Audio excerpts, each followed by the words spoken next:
एक लड़की अपने दोस्तों के साथ पहाड़ों में घूमने के लिए जाती है। वो अपने दोस्तों के साथ काफी अच्छे से वहां पर टाइम अपना बिता रही थी कि इसी बीच जब वो लोग पहाड़ों पर फोटो क्लिक कर रहे थे, उसी टाइम उस लड़की का पैर वहां ऊपर पहाड़ी से फिसल जाता है और वो सीधा 500 फुट नीचे आ गिरती है। नीचे गिरते ही उसने अपनी जान गंवा दी। उसके दोस्त इस बात को लेकर काफी ज्यादा परेशान हो चुके थे कि ये हमारी दोस्त के साथ क्या हुआ। दूसरी तरफ उसके परिवार वाले भी इस लड़की की मौत से काफी ज्यादा गहरे सदमे में थे। लेकिन 10-15 दिनों बाद जब इस लड़की का अंतिम संस्कार हो चुका था, तो उसकी माँ जब इंश्योरेंस कंपनी के पास जाती है उसका इंश्योरेंस क्लेम करने के लिए, तो उसकी माँ को पता चलता है कि इसका क्लेम तो कोई ऑलरेडी लेकर जा चुका है। लेकिन आखिरकार उसकी माँ के अलावा इसका क्लेम और कौन ले गया, और क्या वो लड़की जो इतने ऊपर पहाड़ से गिरी थी सच में ही उसका पैर फिसला था, या फिर इसके परिवार वालों में या फिर कोई वहां पर ऐसा बंदा और मौजूद था जिसने उसे जबरदस्ती उस पहाड़ से गिराया। इन्हीं सारी चीजों के बारे में आज हम लोग जानने वाले हैं। लेकिन दोस्तों, इस वीडियो में हम लोग आगे बढ़ें उससे पहले ही अपनी उंगली को फिसलाकर लाइक बटन पर ले जाकर क्लिक कर दें, क्योंकि मैं आप लोगों के लिए यहाँ पर काफी सारी इसी तरह की इंटरेस्टिंग स्टोरी लाता रहता हूँ। और आगे भी यूं ही ट्विस्टेड कहानियां सुनने के लिए ऑफबीट पॉडकास्ट को सब्सक्राइब जरूर कर लें और कमेंट बॉक्स में एक प्यारा सा कमेंट लिख दें ताकि मैं अगली वीडियो में आप लोगों को शाउट आउट दे पाऊं। इसी के साथ चलिए दोस्तों शुरू करते हैं आज की कहानी कि आखिरकार यहाँ का माजरा क्या था। ये घटना है 1987 की, जब 21 साल की डिएना वाइल्ड अपने पति के साथ, आज के टाइम में उसके काफी ज्यादा लड़ाई उसके साथ हो रही थी, तो उसने आखिरकार उसे डिवोर्स दे दिया। अब वो अपने आप को नहीं संभाल पा रही थी। दूसरी तरफ वो अपने घर पर भी नहीं जाना चाहती थी, जिसके चलते वो कैलिफोर्निया में ही अपने दोस्तों के साथ रहने लगती है। इसके दोस्त इसका काफी ज्यादा हौसला बढ़ाते हैं कि तुम्हें अब अपने पति को भूल जाना चाहिए, उसके साथ तुम्हारी हर रोज ही लड़ाई हुआ करती थी और आज के टाइम में देखो तुम उसे छोड़कर आ चुकी हो और तुम अपनी एक नई जिंदगी शुरू कर सकती हो। तो उस आदमी के बारे में इतना ज्यादा मत सोचो जो कि तुम्हारे बारे में बिल्कुल भी नहीं सोचा करता था। ये अपने दो दोस्त बिली जो और वर्जीनिया के साथ यहाँ पर रहा करती थी, जिसे कि वो लोग प्यार से बीजे भी बुलाया करते थे। ये लोग इसका काफी ज्यादा हौसला बढ़ाते हैं और यूं ही अपने अपने कामों पर हर रोज वो चले जाया करते थे। अब डिएना का कोई परिवार नहीं था, वो हर रोज अपनी जॉब पर जाती, लेकिन जॉब से जब वो वापस आती तो उसे याद आया करता था कि कितना खुशहाल हमारा परिवार था, कितने बुरे तरीके से उसके पति के साथ उसकी लड़ाई हो गई थी और आज के टाइम में उसका परिवार बिखर चुका है। तो वो इन्हीं सारी चीजों को आज के टाइम में याद कर रही थी। दूसरी तरफ वो अपने माता पिता से इतनी ज्यादा बातें नहीं किया करती थी और वो अपने इन्हीं दोस्तों के साथ अपना टाइम बिता रही थी। ये दोस्त भी इसका काफी अच्छे से ध्यान रख रहे थे और तब तक टाइम 2 अप्रैल 1987 का आ चुका था, जब बीजे और वर्जीनिया ने ये प्लान बनाया कि क्यों न हम लोग पहाड़ों में घूमने के लिए चलें। वहां पर काफी ज्यादा शानदार हरियाली होती है और हो सकता है अगर हम लोग डिएना को अपने साथ उन पहाड़ों में लेकर जाएं तो वहां पर जाकर इसका मूड फ्रेश हो जाए, जिसके चलते वो लोग अपनी सारी पैकिंग वगैरह कर लेते हैं, 1-2 दिन की छुट्टी भी ले लेते हैं और जा पहुंचते हैं पहाड़ों में, ताकि वहां पर जाकर वो लोग अपना टाइम अच्छे से स्पेंड कर पाएं और अपनी छुट्टियां एंजॉय कर पाएं। वो लोग वहां पर जा पहुंचते हैं। वहां पर जाने से पहले उन्होंने कुछ एक नशे पते की अपनी चीजें अपने साथ ले ली थी और इसी तरह वहां पहाड़ों में घूमते फिरते खाना वगैरह खाते हुए बड़े ही अच्छे से एंजॉय करते करते आगे से आगे वो बढ़ रहे थे। इसी बीच उनके दिमाग में ये बात आई है कि इतनी दूर हम लोग पहाड़ों में आए हैं तो हमें अपने फोटो भी क्लिक करने चाहिए, जिसके चलते वो लोग अच्छे से अच्छे पोस्चर में वहां पर फोटो क्लिक करवा रहे थे। बीजे वहां पहाड़ की चोटी पर जाता है, वहां पर अच्छे से एक पोज देकर फोटो खिंचवाने लगता है और उसके बाद डिएना ने ये बात कही कि मैं भी यहीं पर फोटो खिंचवाना चाहूंगी और इसी तरह चलते चलते वो लोग पहाड़ी के बिल्कुल कोने पर इस टाइम आ चुके थे और वहां पर वो लोग फोटो खिंचवा रहे थे। 1-2 उन लोगों ने फोटो खींचे होंगे। वर्जीनिया इस टाइम फोटो उन लोगों का खींच ही रही थी कि इसी टाइम उन्हें पता चलता है कि एक फोटो में तो डिएना कैप्चर हो जाती है, लेकिन इससे अगले ही फोटो में वहां पर कोई भी नहीं था। उन लोगों ने आगे देखा कि आखिरकार डिएना कहां पर चली गई, वो वहां पर नहीं थी, जिसके चलते वो लोग भी उसी कोने पर आ खड़े होते हैं। लेकिन उन्हें पता चलता है कि यहाँ से डिएना गायब हो गई है तो जरूर वो नीचे ही गई होगी, जिसके चलते थोड़ा आगे बढ़कर झुककर वो लोग नीचे की तरफ देखने लगते हैं और उन्होंने पाया कि सच में ही डिएना यहाँ से नीचे गिर चुकी है। नीचे गिरते ही उसकी बॉडी को वो लोग ऊपर से देख सकते थे, लगभग उसने अपनी जान गंवा दी थी। दोनों ही वो इस बात को लेकर काफी ज्यादा घबरा जाते हैं और नीचे आकर चेक करते हैं कि क्या इसमें थोड़े बहुत जान बची है, लेकिन वो अपनी जान गंवा चुकी थी। तो वो दोनों ही पुलिस वालों के पास जा पहुंचते हैं और पूरी की पूरी कहानी बताते हैं कि जनाब हम लोग इस तरह से घूमने के लिए वहां पर गए थे,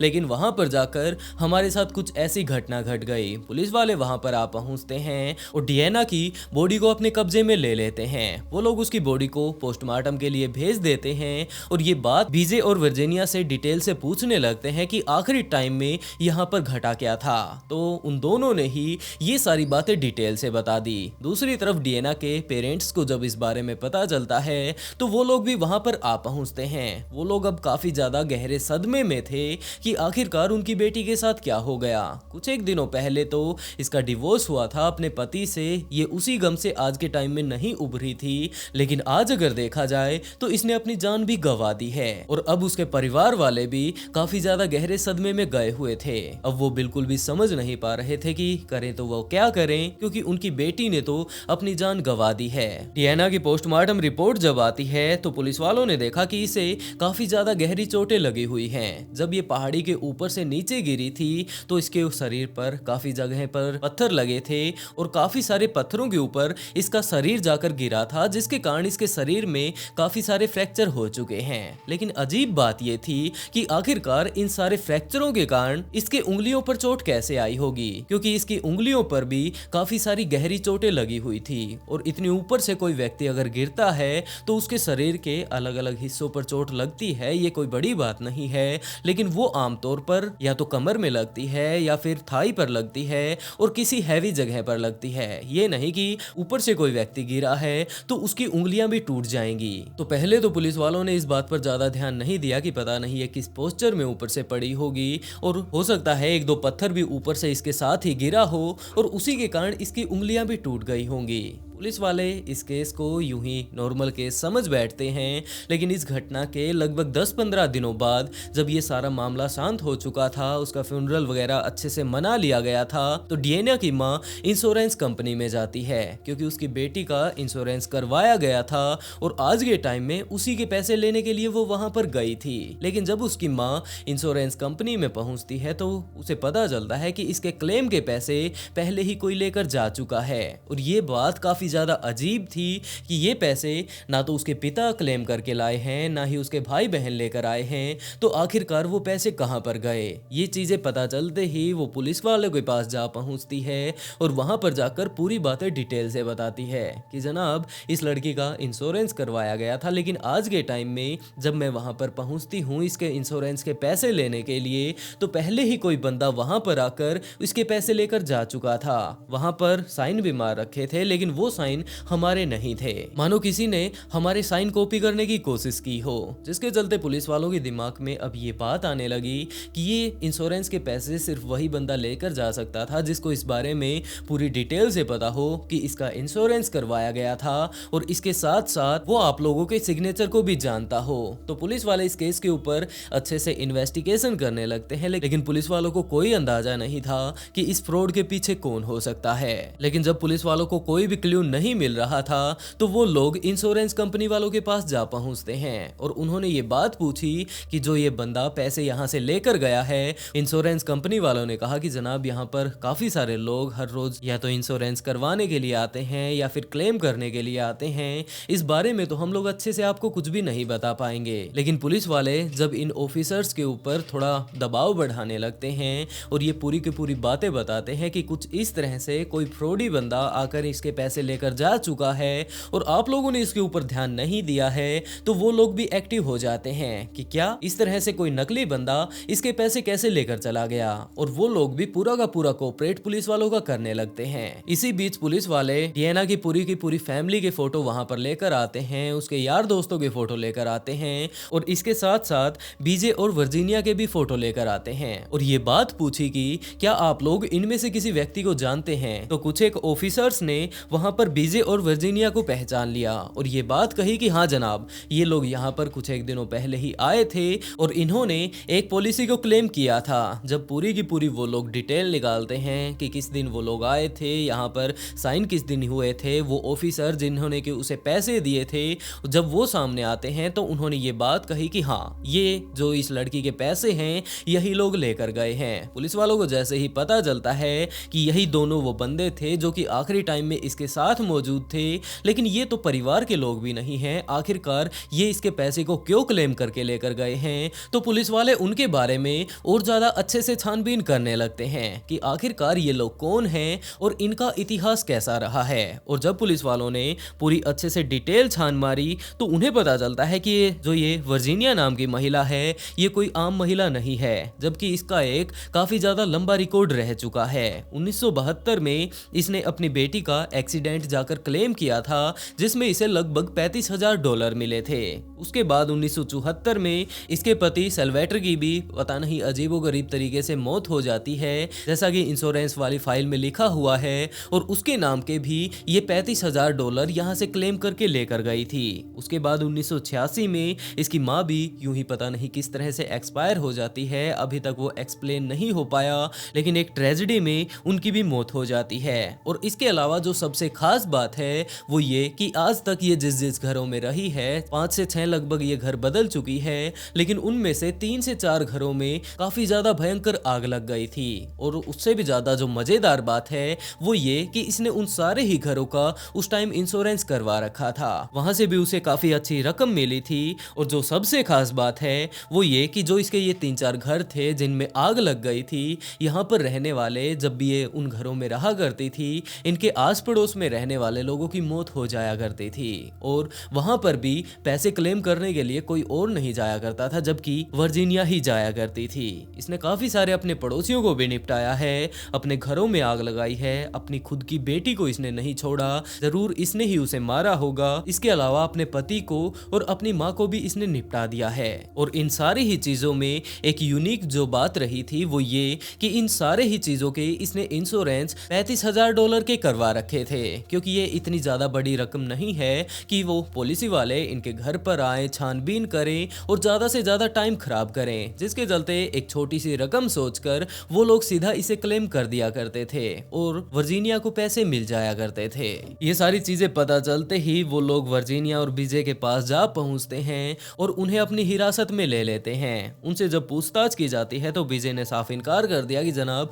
मुझे उस बारे में कोई भी बात नहीं पता इतनी खास जो कि मैं आप लोगों को बता पाऊं। हाँ, हम अपनी दोस्त के साथ उस दिन घूमने के लिए वहां पर गए थे, लेकिन उसका पैर फिसल गया और वो नीचे गिर गई थी। आखिरी जो वहां पर हम लोगों ने फोटो खींचे थे वो आप लोगों ने देख ही लिए होंगे। यही सारी बातें वो लोग जाकर वर्जीनिया से भी पूछते हैं और वर्जीनिया ने भी यही सारी बातें कही, लेकिन जब पुलिस वालों ने पूरा एक्सप्लेन करके उसे बताया कि तूने इस तरह से काफी सारे और लोगों की भी जान ली है, खुद की तूने अपनी बेटी को भी नहीं छोड़ा इंश्योरेंस के लिए, तो ये तो सिर्फ तेरी दोस्त थी। और इसी तरह के काफी सारी चीजें पुलिस वालों ने उनके सामने पेश की ताकि इन्हें अच्छे से समझ आ जाए और इनके ऊपर उन्हें इतनी ज्यादा मेहनत ना करनी पड़े। तो वर्जीनिया ने साफ इनकार कर दिया कि जनाब, हो सकता है वहां पर कुछ ऐसा हुआ हो, लेकिन आप लोग भी देख सकते हैं कि इस फोटो में मैं उसके साथ नहीं खड़ी हूँ, उसके साथ बीजे खड़ा है, आप लोग जाकर उसके साथ इन्वेस्टिगेशन कीजिए। और बीजे के साथ जब उन लोगों ने इन्वेस्टिगेशन करनी शुरू की तो उसने सारी की सारी बातें खोलकर रख दी। और सारी बातें जब पता चल चुकी थी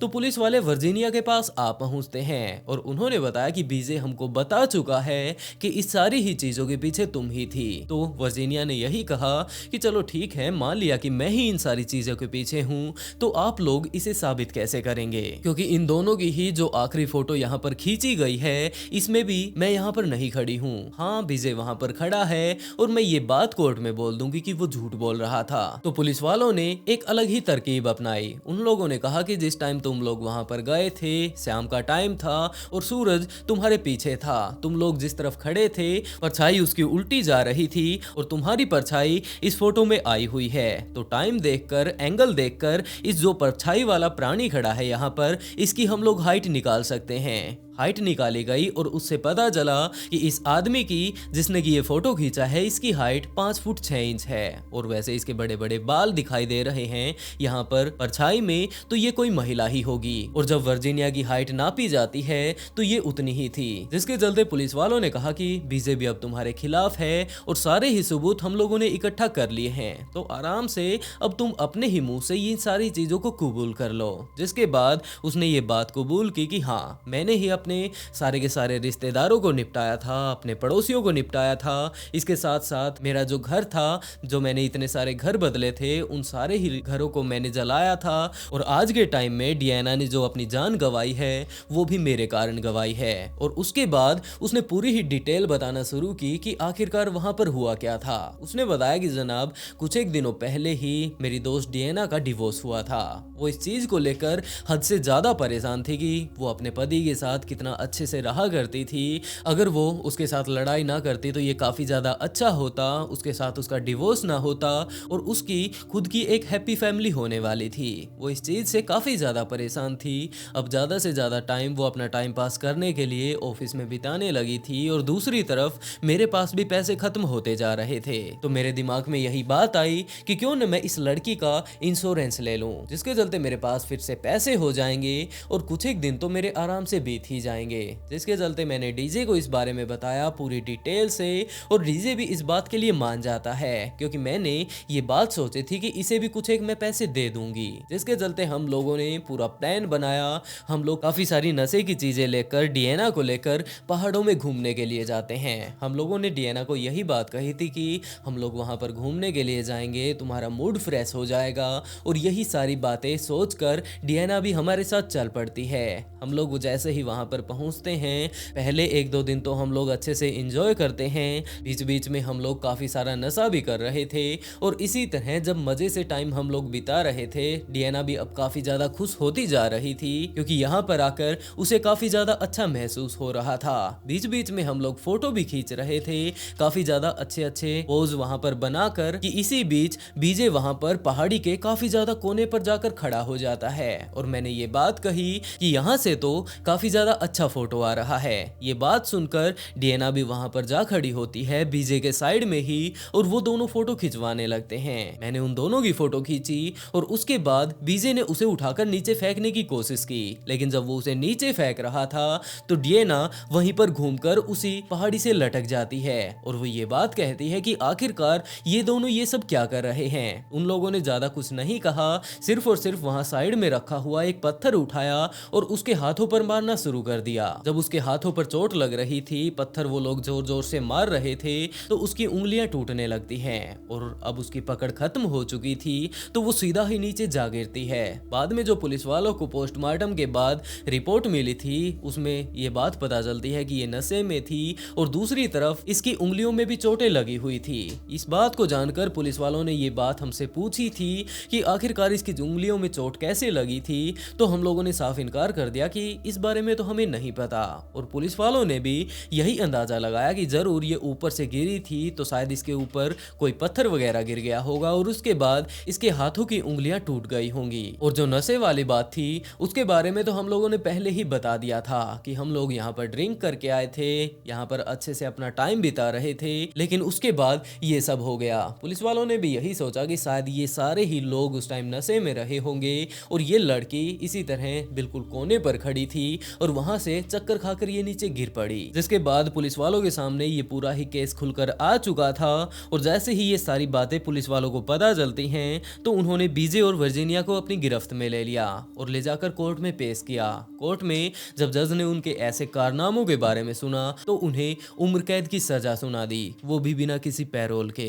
वैसे दोस्तों आप लोग इस केस के बारे में क्या कहना चाहेंगे, अपनी राय कमेंट बॉक्स में जरूर बताइएगा और इसी तरह की नई नई ट्विस्टेड कहानियां सुनने के लिए ऑफबीट पॉडकास्ट को सब्सक्राइब जरूर कर लें क्योंकि मैं यहाँ पर इसी तरह की काफी सारी ट्विस्टेड कहानियां लाता रहता हूँ। वैसे दोस्तों आज की स्टोरी आप लोगों को कैसी लगी कमेंट बॉक्स में जरूर बताइएगा और इसी के साथ दोस्तों आज का शाउट आउट गंगा भूजल को and write beautiful comment to get shout out in next video. बहुत जल्द मिलते हैं एक और नए ट्विस्टेड केस के साथ।